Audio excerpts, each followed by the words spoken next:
ಅಯ್ಯೋ ದೇವರೇ, ಎಷ್ಟೋ ದಿನ ಆದಮೇಲೆ ನಮ್ಮ ಚಾನಲಲ್ಲಿ ನಾವೇ ಅಪರೂಪದ ಅತಿಥಿಯಾಗಿ ಕಾಣಿಸಿಕೊಳ್ಳುವಂತಹ ಅವಕಾಶ ಇವತ್ತು ನಮಗೆ ದೊರೆತಿದೆ. ನಮಸ್ಕಾರ ಎಲ್ರಿಗೂ, ಜನಾರ್ದನ್ ಸರ್ ಮಾತಾಡ್ತಾ ಇರೋದು. ಕುಶಲ ವೀಕ್ಷೆ ಸೌಖ್ಯವೇ. Welcome back to Ganesh Karanth cricket talks YouTube channel. ನೋಡಿ, ಇಂಡಿಯಾ ವರ್ಸಸ್ ಅಥವಾ ಶ್ರೀಲಂಕಾ ವರ್ಸಸ್ ಇಂಡಿಯಾ, ಯಾಕಂತಂದರೆ ಇಂಡಿಯಾ ಶ್ರೀಲಂಕಾಗೆ ಟೂರ್ ಹೋಗಿದೆ. ಅಲ್ಲಿ ಫಸ್ಟ್ ಟೆಸ್ಟ್ ಮ್ಯಾಚ್ ಆಯಿತು. ಯಾವ ದಿನ ಸಹ ವೀಡಿಯೋ ಇರಲಿಲ್ಲ, ಯಾಕಂತಂದರೆ ಮ್ಯಾಚ್ ಮುಗಿದ ಮೇಲೆ ವೀಡಿಯೋ ಮಾಡುವಂಥ ಒಂದು ನಿರ್ಣಯಕ್ಕೆ ನಾವು ಬಂದಿದ್ದೆ. ಅದಕ್ಕೆ ಯಾವುದು ವೀಡಿಯೋ ಮಾಡಿರಲ್ಲ ಡೇ 1, ಡೇ 2, ಡೇ 3 ಅಂತ. ಯಾಕೆ ಹಾಗೆ ಹೀಗೆ ಅಂತ ನೀವು ಕೇಳಿದರೆ, ಇಷ್ಟು ದಿನದಲ್ಲಿ ಎಂತ ಮಾಡ್ತಿದ್ದೀರಿ? ಇಷ್ಟು ದಿನದಲ್ಲಿ ಎಲ್ ಸೈಜ್ ಇದ್ದಂತಹ ಜನಾರ್ದನ್ ಸರ್ ಈಗ XL ಸೈಜ್ ಆಗಿದ್ದಾರೆ, ದಪ್ಪ ಆಗಿದ್ದಾರೆ. ಸಾರಿ ತಿಂದು ತಿಂದು ತಿಂದು ದಪ್ಪ ಆಗಿದ್ದಾರೆ. ವಾಪಸ್ಸು ಸಣ್ಣ ಆಗ್ತೇನೆ ಆಬ್ವಿಯಸ್ಲಿ. ಇನ್ನೂ ದಪ್ಪ ಆದರೆ ಮಾರೆ ಸ್ಕ್ರೀನ್ ಪೂರ್ತಿ ನನ್ನ ಮುಖವೇ ಕಾಣ್ತಾ ಇರ್ತದೆ.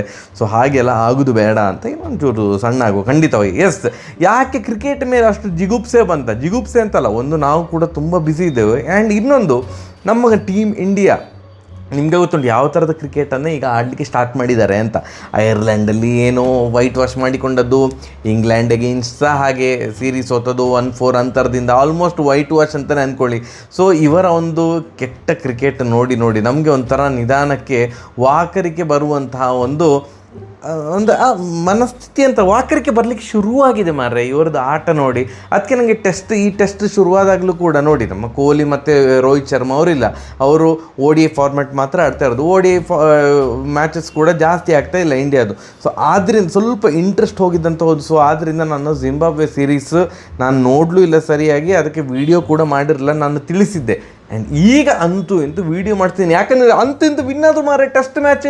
ದೇವರೇ, ಟೆಸ್ಟ್ ಮ್ಯಾಚ್ ವಿನ್ ಆಗಲಿಕ್ಕೆ ಇಂಡಿಯಾಗೆ ಗೊತ್ತುಂಟು ಅಂದ್ರೆ ನನಗೆ ಮರ್ತೇ ಹೋಗಿತ್ತು. ಯಾಕಂತಂದರೆ ಆಲ್ ಆಫ್ ಅ ಸಡನ್ ನಮ್ಮದು ಟೆಸ್ಟ್ ಟೀಮ್ ಹಳ್ಳ ಹಿಡಿದಿದೆ ಈಗ. ಆ್ಯಂಡ್ WTCಯಲ್ಲಿ ಯೂಶ್ವಲಿ 1 to 3 ಪ್ಲೇಸಲ್ಲಿ ಇರ್ತಿದ್ದಂತಹ ಭಾರತ, ಈಗ ಭಾರತದ ಪ್ಲೇಸೆಲ್ಲ ಕೇಳೋದು ಬೇಡ. WTC ಅವರು ಈ ಒಂದು ಸೈಕಲ್ ಇದು WTC ಫೈನಲಿಗೆ ಸೆಲೆಕ್ಟ್ ಆಗಬೇಕಂತಂದರೆ 8 ಮ್ಯಾಚಲ್ಲಿ 6 ಮ್ಯಾಚ್ ಏನೋ ವಿನ್ ಆಗಬೇಕಂತೆ. ಆಸ್ಟ್ರೇಲಿಯಾ ವಿರುದ್ಧ ಕೂಡ ಸೀರೀಸ್ ಉಂಟಂತ ನಾನು ಭಾವಿಸಿಕೊಳ್ತೇನೆ. ಸೊ ನಾವು WTC ಫೈನಲ್ ಈಗಲೇ ಕನಸು ಕಾಣುವುದೆಲ್ಲ ಬೇಡ, ಶ್ರೀಲಂಕಾ ವಿರುದ್ಧ ಸರಣಿ ಗೆಲ್ಲಬೇಕು ಅಂತ ಒಂದು ಮನಸ್ಥಿತಿ ಇಟ್ಕೊಂಡ್ರೆ ಸಾಕು. ಅದು ಈಗ ಸಾಕಾರಗೊಂಡಿದೆ. ಫಸ್ಟ್ ಮ್ಯಾಚ್ ಏನು ಶ್ರೀಲಂಕಾ ವಿರುದ್ಧ 165 ಅಂತರದಿಂದ ಸಿಕ್ಕಾಪಟ್ಟೆ ದೊಡ್ಡ ಗೆಲುವು ಸಿಕ್ಕಿದೆ. ಗಾಲೆಯಲ್ಲಿ ನಡೆದಂತಹ ಒಂದು ಫಸ್ಟ್ ಟೆಸ್ಟ್ ಮ್ಯಾಚ್. ಗಾಲೆ ಅಂತಂದು ಕೂಡಲೇ ಅಲ್ಲಿ 4th ಇನ್ನಿಂಗ್ಸಲ್ಲಿ ಆಡೋದು ಕಷ್ಟ. ಆ್ಯಂಡ್ ಇನ್ನೊಂದು, ಶ್ರೀಲಂಕಾದಲ್ಲಿ ಯಾವಾಗ ಮಳೆ ಬರ್ತದೆ ಅಂತವೇ ಗೊತ್ತಾಗೋದಿಲ್ಲ. ಯಾಕಂತಂದರೆ ಆಟ ಆಗಿದೆ, 5 ದಿನದ ಕ್ರಿಕೆಟ್ ಆಗಿದೆ ಅನ್ನೋದೇ ಆಶ್ಚರ್ಯ. ಯಾಕಂತಂದರೆ ಅಲ್ಲಿ ಅದು ಬಚ್ಚಲ್ಮನೆ ಥರ ಇಡೀ ದಿನ ಮಳೆ ಬರ್ತಾ ಇರ್ತದಪ್ಪ. ಸೊ ಆದರೂ ಕೂಡ ಒಂದು ರಿಸಲ್ಟ್ ಓರಿಯೆಂಟೆಡ್ ಮ್ಯಾಚ್ ಸಿಕ್ಕಿತ್ತು. ಆ್ಯಂಡ್ ಇನ್ಫ್ಯಾಕ್ಟ್ ಮ್ಯಾಚ್ ಮುಗ್ದ ಕೂಡ ಜುರ್ರು ಅಂತ ಇವತ್ತು 5th ಡೇ ಮ್ಯಾಚ್ ರಿಸಲ್ಟ್ ಏನು ಭಾರತ ವಿನ್ನಾಗಿ 5 ನಿಮಿಷದಲ್ಲಿ ಜೋರು ಮಳೆ ಸ್ಟಾರ್ಟ್ ಆಗಿತ್ತು.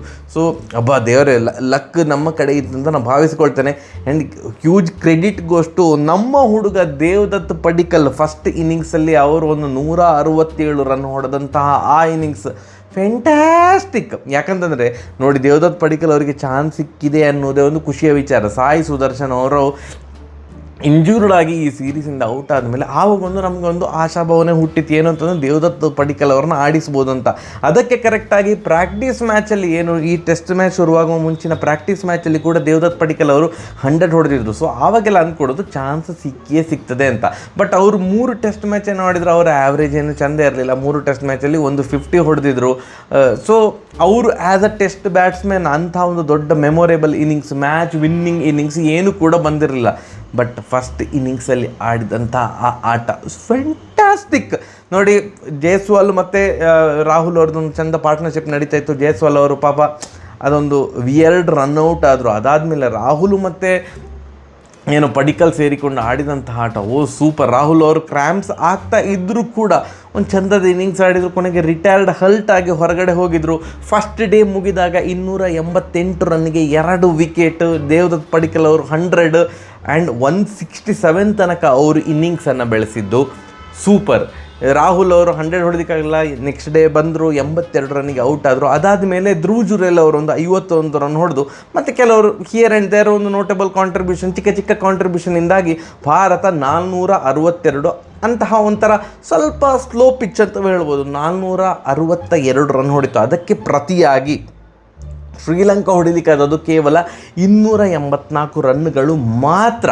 284 ರನ್ ಹೊಡೆದ ಕೂಡಲೇ ಭಾರತಕ್ಕೆ ಏನು 178 ರನ್ ಆ ಒಂದು ಲೀಡ್ ಸಿಕ್ಕಿತ್ತಲ್ಲ, ಅದು ದೊಡ್ಡ ಲೀಡ್. 178 ರನ್ ಟೆಸ್ಟ್ ಮ್ಯಾಚಲ್ಲಿ ಲೀಡ್ ಸಿಕ್ಕಿತ್ತು ಅಂತಂದರೆ, ಅದು ಸಹ ಶ್ರೀಲಂಕಾದಲ್ಲೆಲ್ಲ ಆಡುವಾಗ ಅದೆಲ್ಲ ದೊಡ್ಡ ಲೀಡ್. ಆ್ಯಂಡ್ ಶ್ರೀಲಂಕಾ 284 ರನ್ನಲ್ಲಿ ಮೇಜರ್ ಕಾಂಟ್ರಿಬ್ಯೂಷನ್ ಕೊಟ್ಟದ್ದು ಅನುಷಾ ಅಲ್ಲ ದಿನುಷಾ. ಯಾರೋ ಹೊಸಬ ಹುಡುಗ, ನಂಗೆ ಕರೆಕ್ಟಾಗಿ ಗೊತ್ತಿಲ್ಲ, 7th ಟೆಸ್ಟ್ ಮ್ಯಾಚ್ ಅಂತೆ. ಸೊ ಏನು ಸ್ವೀಪ್ ಶಾಟ್ ಮೇಲೆ ಸ್ವೀಪ್ ಶಾಟ್, ಈ ಪಿಚ್ಚಲ್ಲಿ ಸ್ವೀಪ್ ಶಾಟ್ ಆಡಿದ್ರೆ ಮಾತ್ರ ಅದು ವರ್ಕ್ ಆಗ್ತಿತ್ತು. ಯಾಕಂತಂದ್ರೆ ಅದು ಒಂದೇ ಅಟ್ಯಾಕಿಂಗ್ ಶಾಟ್. ಆ್ಯಂಡ್ ಸ್ಪಿನ್ನರ್ಸನ್ನು ಕರೆಕ್ಟಾಗಿ ನೀವು ನಿಭಾಯಿಸ್ಬೇಕಂತಂದರೆ ಕರೆಕ್ಟಾಗಿ ಸ್ವೀಪ್ ಶಾಟ್ಸ್ ಹೊಡಿಬೇಕು. ಭಾರಿ ಚಂದದ ಇನ್ನಿಂಗ್ಸ್. ದಿನುಷಾ ಮತ್ತು ಡಿಕ್ವೆಲ್ಲ ಅವರು ಒಂದು 80 ರನ್ ಹೊಡೆದ್ರು. ಅಲ್ಲಿ ಒಂದು ಒಳ್ಳೆ ಪಾರ್ಟ್ನರ್ಶಿಪ್ ಬಂದಿತ್ತು. ಬಿಟ್ಟರೆ ಬೇರೆಯವರಿಂದ ಏನು ಕೂಡ ಕಾಂಟ್ರಿಬ್ಯೂಷನ್ ಏನೂ ಇರಲಿಲ್ಲ. ಮನೋಜ್ ಸುತಾರ್ ಅವರು 4 ವಿಕೆಟ್ ತೆಗೆದಿದ್ರು. ಆ್ಯಂಡ್ ಸೆಕೆಂಡ್ ಇನ್ನಿಂಗ್ಸಲ್ಲಿ ಅವರು 6 ವಿಕೆಟ್ ತೆಗೆದು ಅವರು 10 ವಿಕೆಟ್ ಗೊಂಚಲು, 10 ವಿಕೆಟ್ಸ್ ಹಾಲ್. ಆ್ಯಂಡ್ ನಾನು ಪಡಿಕಲ್ ಅವರ ಬಗ್ಗೆ ಹೇಳ್ಬೇಕು. ನಾನಿಲ್ಲಿ ಕ್ರಿಕ್ ಬಸ್ಸಲ್ಲಿ ನೋಡ್ತಾ ಇದ್ದೆ, ಏನು ಅಂತಂದರೆ ಸೌರವ್ ಗಂಗೂಲಿ ಅವರ ನಂತರ ನಂಬರ್ 3ಯಲ್ಲಿ ಒಬ್ಬ ಲೆಫ್ಟ್ ಹ್ಯಾಂಡರ್ 100 ಹೊಡೆದೇ ಇರಲಿಲ್ವಂತ ಮರ ಇಂಡಿಯಾಗೆ. ಯಾಕಂದರೆ ಸೌರವ್ ಗಂಗೂಲಿ ನಂತರ ನಂಬರ್ 3ಯಲ್ಲಿ ಎಲ್ಲ ರೈಟ್ ಹ್ಯಾಂಡರ್ಸೇ ಆಡ್ತಾಯಿದ್ರು. ಜಾಸ್ತಿ ಹೊತ್ತು ಆಡಿದಂತಹ ಪೂಜಾರ್ ಅವರಾಗಿರ್ಬೋದು ಅಥವಾ ಬೇರೆ ಬೇರೆ ಪ್ಲೇಯರ್ಸ್ ಎಲ್ಲ ಐ ಥಿಂಕ್ ಜಾಸ್ತಿ ರೈಟ್ ಹ್ಯಾಂಡರ್ಸೇ ಇರ್ತಿದ್ರು ಅಂತ ಅಂದ್ಕೊಳ್ತೇನೆ ನಂಬರ್ 3ಯಲ್ಲಿ. ಸಾಯಿ ಸುದರ್ಶನ್ ಅವರಿಂದ ಕೂಡ ಏನು 100 ಬರಲಿಲ್ಲ ಅಂತ ನಾನು ಭಾವಿಸ್ಕೊಳ್ತೇನೆ. ಸೊ ಎಷ್ಟೋ ವರ್ಷ ಆದಮೇಲೆ ನಂಬರ್ 3ಯಲ್ಲಿ ಭಾರತದ ಒಬ್ಬ test batsman, lefty test batsman 100 ಹೊಡೆದಿರೋದಂತೆ. ಫ್ಯಾಂಟಾಸ್ಟಿಕ್. ಆ್ಯಂಡ್ 178 ರನ್ ಲೀಡ್ ಇಟ್ಕೊಂಡು ಭಾರತ ಬಂದರು. ಸೆಕೆಂಡ್ ಇನ್ನಿಂಗ್ಸಲ್ಲಿ ಜಯಸ್ವಾಲ್ ಅವರು 0 ಸುತ್ತಿದ್ರು. ಅದಾದಮೇಲೆ ಮತ್ತೆ ಪುನಃ ಒಂದು ರಾಹುಲ್ ಮತ್ತು ಏನು ಪಡಿಕಲ್ ಅವ್ರದ್ದೊಂದು ಪಾರ್ಟ್ನರ್ಶಿಪ್, ಒಳ್ಳೆ ಪಾರ್ಟ್ನರ್ಶಿಪ್ಪು. ಅಂದರೆ ಟಕ್ಕಂತೆ ಇನ್ನೊಂದು ವಿಕೆಟ್ ಹೋಗಿ ಏನಾದರೂ ಆಗ ಶ್ರೀಲಂಕಾ ಕಮ್ಬ್ಯಾಕ್ ಮಾಡುವಂಥ ಸಾಧ್ಯತೆ ಇತ್ತು. ಹಾಗೆ ಆಗಲಿಲ್ಲ. ಬಟ್ ಪಿಚ್ ವಾಸ್ ಮಿಸ್ಬಿಹೇವಿಂಗ್, ಒಂಚೂರು ಮಿಸ್ಬಿಹೇವ್ ಮಾಡಲಿಕ್ಕೆ ಸ್ಟಾರ್ಟ್ ಆಗ್ತಾಯಿತ್ತು. ಏನು ಪಡಿಕಲ್ ಅವರು 44 ರನ್ ಹೊಡೆದು ಔಟ್ ಆದರು, ಇವರು ರಾಹುಲ್ ಅವರು 35 ರನ್ ಹೊಡೆದು ಔಟ್ ಆದರು. ಅದಾದಮೇಲೆ ಪಂತ್ ಅಣ್ಣ, ನಾನು ಈ ಮೂಲಕ ರಿಕ್ವೆಸ್ಟ್ ಮಾಡ್ತಾ ಇರೋದು ICCಗೆ ಏನು ಅಂತಂದರೆ, ಪಂತ್ ಅವರು ಟೆಸ್ಟ್ ಮ್ಯಾಚ್ ಆಡುವಾಗ ಅವರ ಜರ್ಸಿ ವೈಟ್ ಬದಲು ಅವರಿಗೆ ಬ್ರೌನ್ ಜರ್ಸಿ ಹಾಕಲಿಕ್ಕೆ ಅವರಿಗೆ ಮಾತ್ರ ಒಂದು ಅವಕಾಶ ಕೊಡಬೇಕು. ಯಾಕಂತಂದರೆ ಅವರು ನೆಲದಲ್ಲಿ ನಿಲ್ಲೋದಕ್ಕಿಂತ ಜಾಸ್ತಿ ಮಲಗ್ತವೇ ಇರ್ತಾರೆ. ಸೊ ಪಿಚ್ ಮೇಲೆಲ್ಲ ಹೊರಳಾಡೋದ್ರಿಂದ ಅವರ ಜರ್ಸಿ ಮಣ್ಣಾಗ್ತದೆ. ಯಾರಿಗೆ ಸಹ ಮಣ್ಣಾಗೋದಿಲ್ಲ ಬ್ಯಾಟಿಂಗ್ ಮಾಡುವಾಗ. ಇವರು ಡೈವ್ಗೂ ಹಾಕದಿದ್ರು ಕೂಡ ಬ್ಯಾಟಿಂಗ್ ಮಾಡುವಾಗ ಹೀಗೆ ಮಲಗಿ ಹಾರಿ ಎಲ್ಲ ಹೊಡೆಯೋದ್ರಿಂದಾಗಿ ಅವ್ರ ಡ್ರೆಸ್ ಎಲ್ಲ ಬ್ರೌನ್ ಆಗ್ತದೆ. ಸೊ ಅವರಿಗೊಬ್ಬರಿಗೆ ಒಂದು ICC ಬ್ರೌನ್ ಜರ್ಸಿ ಒಂದು ಹಾಕ್ಕೊಳ್ಳಿಕ್ಕೆ ಅವಕಾಶ ಕೊಡಬೇಕು. ಆ್ಯಂಡ್ ಪಂತ್ ಅವ್ರು ಆಡುವಾಗ ನಮ್ಮದು ಬಾಯಲ್ಲೇ ಇರ್ತದೆ. ಯಾಕಂತಂದರೆ ಇವರು ಆಡಿದರೆ ಅಂಥದ್ದು ಆಟ ಅಂದರೆ 6 ಮಲಗಿ 6 ಎಲ್ಲ ಹೊಡಿತಾರೆ, ಕೊನೆಗೆ ಔಟ್ ಆಗೋದು ಸಹ ಹಾಗೆ. ಅಂಥ ಒಂದು ವಿಯರ್ಡ್ ಶಾಟ್ ಹೊಡಿಲಿಕ್ಕೆ ಹೋಗಿ ಔಟ್ ಆಗೋದು. ಫಸ್ಟ್ ಇನ್ನಿಂಗ್ಸಲ್ಲಿ ಸಹ ಹಾಗೆ ಆಯಿತು. ಸ್ಟೆಪ್ ಔಟ್ ಆಗಿ ಮುಂದೆ ಬಂದು 6 ಹೊಡಿಲಿಕ್ಕೆ ಹೋದರು, ಅವ್ರು ಔಟ್ ಆದರು. ಬಟ್ ಸ್ಟಿಲ್ ಅವರ ಒಂದು ಏನೊಂದು ಇನ್ನಿಂಗ್ಸ್ ಇತ್ತಲ್ಲ ಅದು ಕ್ರೂಷಿಯಲ್ ಆಗಿತ್ತು. 66 ರನ್ 69 ಬಾಲಿಗೆ ODI ಇನ್ನಿಂಗ್ಸ್ ಥರ ಫ್ಯಾಂಟಾಸ್ಟಿಕ್. ಆ್ಯಂಡ್ ಈ ಟೆಸ್ಟ್ ಮ್ಯಾಚಲ್ಲಿ ಟೆಸ್ಟ್ ಕ್ರಿಕೆಟ್ ಇತಿಹಾಸದಲ್ಲಿ ಫಾಸ್ಟೆಸ್ಟ್ 100 ಅಂದರೆ ಫಾಸ್ಟೆಸ್ಟ್ 100 ಸಿಕ್ಸಸ್ ಅಥವಾ ಕಡಿಮೆ ಇನ್ನಿಂಗ್ಸಲ್ಲಿ 100 ಸಿಕ್ಸ್ ಹೊಡೆದಂತಹ ಮೊದಲ ಆಟಗಾರ ಈಗ ಪಂತ್ ಅವರಾಗಿದ್ದಾರೆ. 89 ಇನ್ನಿಂಗ್ಸಲ್ಲಿ 100 ಸಿಕ್ಸ್ ಹೊಡೆದಿದ್ದಾರೆ.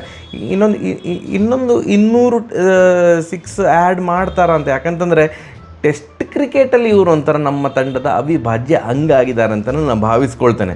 ಸೊ ಭಾರತ ಏನು 193ಕ್ಕೆ ಆಲ್ಔಟ್ ಆದರೂ ಕೂಡ ಸೆಕೆಂಡ್ ಇನ್ನಿಂಗ್ಸಲ್ಲಿ ಅವ್ರದ್ದು ಏನು ಟಾರ್ಗೆಟ್ ಏನಿತ್ತು 400ರ ಮೇಲೆ ಇತ್ತು. ಯಾವುದಕ್ಕೆ ಶ್ರೀಲಂಕಾಗೆ ಇವರಿಗೆ ಹೊಡಲಿಕ್ಕೆ ಸಾಧ್ಯವಿಲ್ಲ ಅಂತ ಎಲ್ರಿಗೂ ಸಹ ಗೊತ್ತಿತ್ತು. ಎಸ್ಪೆಷಲಿ 4th ಇನ್ನಿಂಗ್ಸ್ ಅಲ್ಲಿ ಆಡೋದು ಭಯಂಕರ ಕಷ್ಟ. ಹಾಗೇ ಆಯಿತು.